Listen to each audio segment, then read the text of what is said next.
hihingi rin siguro ako ng tawad dapat sa mga Duterte, higit sa lahat sa VP natin, kay Inday Sara. Pinahamak ko siya eh. Talagang naiisip ko na guilty ako. Sana nananahimik sa Davao yun. Mayor siya, walang kalaban-laban, walang hassle, walang gulo. Si Presidente, si Tatay Digong, nandito sana sa piling natin. Ang dami kong pagsisisi.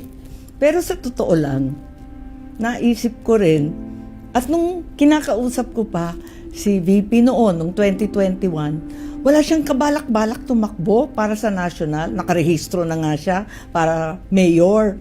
Sinabi ko sa kanya unang-una, hindi mo dapat biguin ang napakarami na sumusuporta sa'yo. Napakadami namin na tinutulak ka, na ikaw ang inaasahan, na ituloy ang pagbabago na sinimulan ng ama mo. You can't disappoint us. Maraming umaasa. Ikaw lang yung tanging pag-asa ng nakararami. Ikalawa, hindi tayo sigurado kung anong mangyayari. Tignan mo yung pamilya ko, hindi mo naman iisipin na darating ang araw na uupakan kayo, yuyurakan ng pangalan.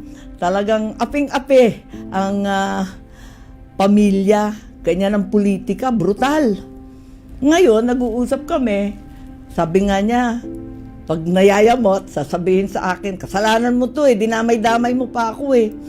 Sabi ko talaga, dinamay kita para hindi ko naman akalain magkakaganito. Higit sa lahat, isipin natin, kung mayor ka lang, ano kaya ang gagawin sa iyo? Anong gagawin sa syudad mo, sa Davao, sa buong Mindanao at Mindanawan? Mabuti nga, VP ka, kahit papano, number 2 sa buong bansa. May paninindigan, may tatayuan. At least, kahit papano, kahit inaape, kahit ini-impeach, VP ka pa rin, nasa posisyon kang tumulong sa iba at ipaglaban kaming lahat.